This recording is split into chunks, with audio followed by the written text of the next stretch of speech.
اب ایک عنوان عزیزان گرامی حق کا اپنے آپ کو منوانے کا عنوان یہ ہے کہ عدل کی بنیاد پر کام ہو. فرمایا خبردار اگر کسی نے کسی کا حق چھین کر اس پیسے کو اپنی خاتون کو مہر کے طور پہ دے دیا ہو اور اس خاتون نے اس مہر کے پیسے سے پازیبیں خرید لی ہوں تو میں علی وہ پازیبیں اتروا لوں گا. فرمایا مجھ علی کو یہ پسند نہیں ہے کہ ایک گھر میں فاقہ ہو رہا ہو اور برابر والے گھر کے اندر بریان بنائے جا رہے ہوں اور خوشبوئیں اٹھ رہی ہوں طرح طرح کے غذاؤں کی. میں ایسا معاشرہ نہیں دیکھنا چاہتا. علی مولا معاشرے کو عدل کے ساتھ رکھنا چاہتے ہیں. اور پھر قسط کا مطلب یعنی تقسیم عادلانہ. ہر موضوع میں عدل کا عنوان آئے گا مگر قسط کا عنوان ہر موضوع میں نہیں آئے گا. قسط کا موضوع آئے گا صرف اور صرف تقسیم کے عنوان پر کہ جہاں کسی چیز کو تقسیم کیا جا رہا ہو وہاں پر لفظ قسط آئے گا. عزیزو یہ بات بہت روشن ہے کہ اللہ نے جسے معیار حق قرار دیا ہے یعنی مجھے اور آپ کو اس پر غرور کرنے کا حق ہوگا, تکبر کرنے کی اجازت ہوگی کہ اللہ نے جسے معیار حق قرار دیا ہے وہ ہمارا پہلا امام ہے. کون کہاں بیٹھا ہے, کون کسے مانتا ہے, کون کیا مانتا ہے, مجھے اس سے غرض نہیں, مگر ہم جسے اپنا پہلا امام مانتے ہیں اللہ نے اسی ہی کو معیار حق قرار دیا ہے.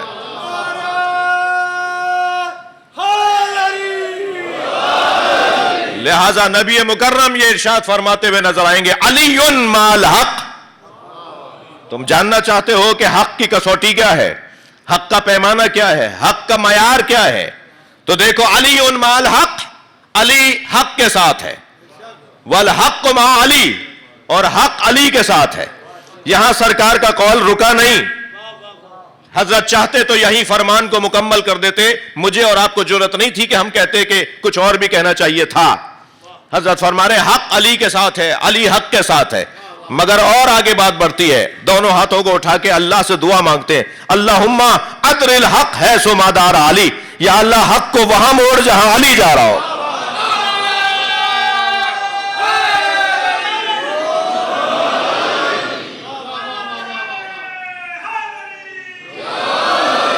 بس اگر آج میرے اور آپ کے زمانے میں, بھئی نتیجے کا جملہ دے رہا ہوں, آج میرے اور آپ کے زمانے میں بھی کوئی یہ دیکھنا چاہتا ہے کہ حق پر کون ہے تو وہ بتائے وہ علی کے پیچھے ہے یا نہیں ہے.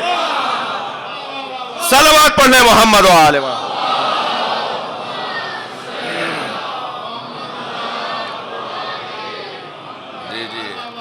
فیصلہ یہ ہے کہ حق علی ہے اور علی حق ہے, اور ہر وہ وجود حق ہے جو علی کے پیچھے چلتا ہو. اور یہ کوئی زور زبردستی تو ہے نہیں, کوئی ڈنڈے کی بنیاد پر اور کوئی جبر کی بنیاد پر تو اللہ مولا علی کو منوانا نہیں چاہتا. ممکن ہے کوئی پلٹ کے کہہ دے صاحب علی کو کیوں مانے, تو جواب آئے گا علی کو کیوں نہ مانے جب علم علی کے پاس سب سے زیادہ. صلوات پڑھے ذرا محمد وال.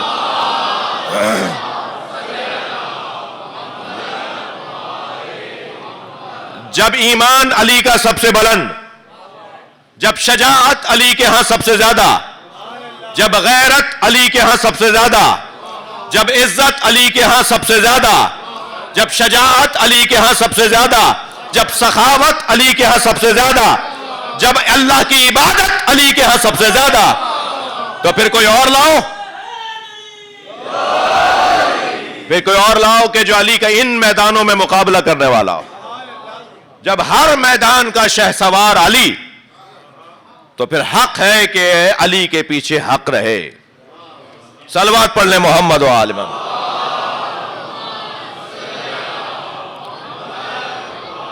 عزیزو ان مفاہیم کو, ان پیغامات کو بار بار دہرانے کی ضرورت اس لیے ہے کہ نظریہ پہلے قائم ہوتا ہے اور اس پر عمل کا ماحول بعد میں بنتا ہے. مانا کہ نظریہ بہت سے لوگوں کا اچھا ہوتا ہے مگر عمل کے میدان میں ضروری نہیں ہے کہ اتنی ہی تعداد سامنے آئے جتنی تعداد نظریاتی طور پر جمع ہوتی ہے. مگر یہ سوچ کے کہ صاحب یہ تو باتیں ہو رہی ہیں, یہ تو بس گفتگو ہو رہی ہے, اس پہ عمل کہاں ہو رہا ہے, یہ سوچ کر نظریات کو بیان کرنا اور نظریات کی ترویج و تبلیغ کرنا نہیں روکا جا سکتا. اس کی وجہ یہ ہے کہ کلاس کے اندر اگر 25 سے 30 طالب علم ہوتے ہیں تو سب ایک جیسا پڑھنے والے نہیں ہوتے جی. کچھ پیچھے بیٹھتے ہیں اس معنی میں کہ ان کو آگے بیٹھیں گے تو بار بار استاد کو جواب دینا پڑے گا. کچھ کمزور ہوتے ہیں, کچھ نمبر کم لاتے ہیں, کچھ غیر حاضر رہتے ہیں, مگر وہ اس اسکول سے جڑے رہنے کی بنیاد پر بہرحال کہیں نہ کہیں پار لگ جاتے ہیں. مجھ جیسوں کا حال اس نظریے میں ایسا ہی ہے کہ ہم اس نظریے سے جڑے رہیں, اپنا اسکول پکا رکھیں, اپنی حاضری پکی رکھیں, اپنی آمد پکی رکھیں. اگر کہیں کمزوری رہ بھی جائے گی تو اس بنیاد پر پاس ہو جائیں گے کہ ان کی حاضری پکی تھی. اور انہی لوگوں میں سے, اس کلاس کے لوگوں میں سے ہی کوئی نکلتا ہے کہ جو ڈاکٹر ہو جاتا ہے, کوئی مثال انجینئر ہو جاتا ہے, کوئی بڑے جو ہے مقام تک فائز ہو جاتا ہے. وہ حضرت آیت اللہ خوئی سے کسی نے کہا تھا نجف اشرف میں ان کے زمانے میں کہ طالب علم نجف میں 5000 رہتے ہیں, خرچہ 5000 پر ہوتا ہے, مگر پڑھنے والے تو 500 ہیں جی.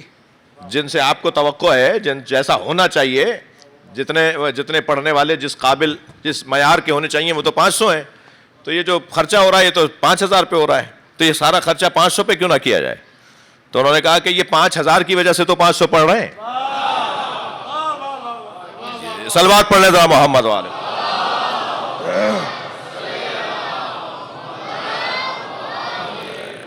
تعلیمی ادارے چلانے والے اس بات کو زیادہ بہتر جانتے ہیں کہ ایک ماحول کی ضرورت ہوتی ہے, اور یہ گفتگو کہ ہم یہ طے کر چکے ہیں, اور یہ کوئی زور زبردستی اور جذبات کی بنیاد پر نہیں, عقلی شواہد کی بنیاد پر, تاریخی گواہیوں کی بنیاد پر, کہ نبی نے جو یہ فرما دیا کہ علی حق کے ساتھ ہے اور حق علی کے ساتھ ہے, اور یا اللہ حق کو وہاں موڑ جہاں علی جا رہا ہو.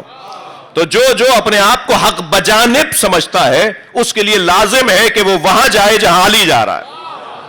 مجھے اور آپ کو اپنے حق بجانب ہونے کی جو کسوٹی بنانی ہے وہ یہ کہ میرا معیار, میرا شاخص, میرا سنگ میل, میرا رہنما, میرا کعبہ.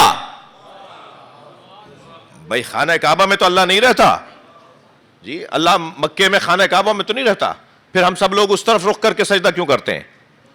یہ در حقیقت ایک سنگ میل ہے جو ہمیں منزل کا پتہ دیتا ہے. کعبہ منزل نہیں ہے, توجہ ہے برات کی, کعبہ منزل نہیں ہے. ایسے ہی مولا علی کا ذکر, توجہ چاہوں گا, ہمیں کسی منزل پہ لے جانے کا ذریعہ ہے, اور وہ جو منزل ہے وہ ذات کردگار ہے, وہ جو ہدف ہے وہ اللہ کی ذات ہے. ہم اللہ تک پہنچنے کے لیے کون سا رستہ اپنائیں؟ وہ رستہ جو ہمیں اللہ سے دور کرے گا یا وہ رستہ جو ہمیں اللہ سے قریب کرے گا جی. اسی عنوان کو حقیقت اور مجاز میں بھی تقسیم کیا جاتا ہے. عشق اللہ کے ساتھ عشق حقیقی ہے, اور عشق علی کے ساتھ عشق مجازی ہے, اور علی مولا کے علاوہ کسی سے بھی عشق غلط ہے. صلوات پڑھے تو میں عرض کروں.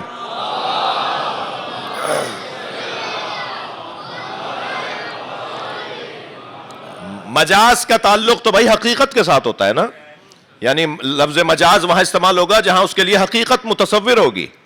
اللہ کا وجود ہمارے لیے منزل حقیقی ہے, عشق حقیقی ہے, وہاں تک پہنچنا ہے. اب وہاں تک لے کے کون جائے گا جی؟ وہاں تک کون لے جائے گا؟ جس کی وہاں رسائی ہوگی نا, جس کی اپنی وہاں رسائی نہ ہو.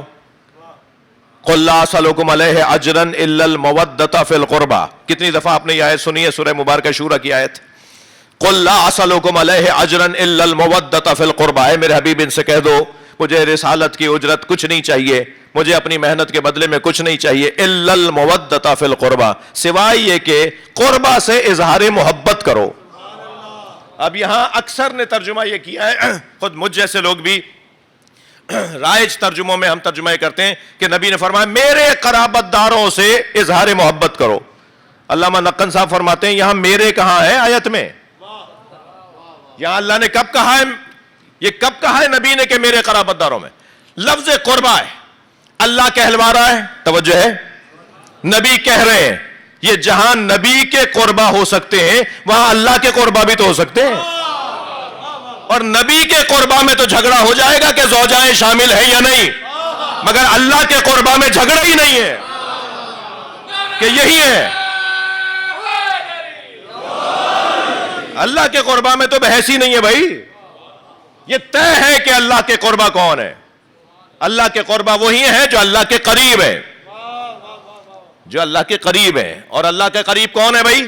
موٹی موٹی باتیں ان بچوں کے لیے. کیا اللہ کے قریب ہونے کا معیار یہ نہیں ہے جس سے میری فاطمہ راضی اس سے اللہ راضی؟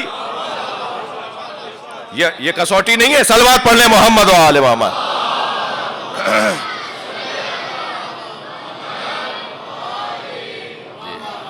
یا علی حبک ایمان و بغضک کفر. یہ کسوٹی نہیں ہے. یا علی تم سے محبت ایمان ہے اور تم سے نفرت کرنا کفر ہے. کیا یہ کسوٹی نہیں ہے؟ یا علی انت قسیم النار والجنہ. یا علی تم جنت و دوزخ کے تقسیم کرنے والے ہو. کیا یہ کسوٹی نہیں ہے؟ کہ اللہ کے قربا کون ہے؟ کون ہے جو وہاں تک لے جائیں گے؟ کون ہے جو منزل تک پہنچائیں گے؟ لہذا علم کلام میں نبی کا ایک کام, نبی کا کام کیا ہے وہ بیان ہوا ہے. تھک تو نہیں رہے؟ رسول کا کیا کام ہے وہ بیان ہوا ہے. علم کلام میں امام کا کیا کام ہے وہ بھی بیان ہوا ہے. جی نبی کا کام ہے, نبی خاندان نبا کے خاندان کا لفظ ہے. لغت میں نبا خبر, نبی خبر پہنچانے والا. جی نبی کا کام ہے خبر پہنچانا. وما علینا الا البلاغ. مانو نہیں مانو تمہاری مرضی. نبی کا کام ہے مانو نہیں مانو تمہاری مرضی. میرا کام تھا تو میں بتاؤں. نبی خبر پہنچانے والا, رسول خبر سمجھانے والا. بھائی نبی نے اتنا بتا دیا اللہ ہے, اب اس اللہ ہے کے تقاضوں کو رسول سمجھا رہا ہے. نماز پڑھنا پڑے گی, روزہ رکھنا پڑے گا. یہ کام نبی کا ہے, یہ کام رسول کا ہے. نبی کا کام خبر پہنچانا, رسول کا کام خبر سمجھانا. توجہ ہے حضرات کی. اور امام کا کام ہے منزل تک لے جانا. لہذا جس کا کام منزل تک لے جانا ہے اسی کا نام تو جنت کے دروازے پہ لکھا ہوگا. صلوات پڑھیں محمد وال. سب سنی شیعہ نے لکھا ہے کہ جنت کے 8 دروازوں پہ مولا علی کا نام لکھا ہوا ہے.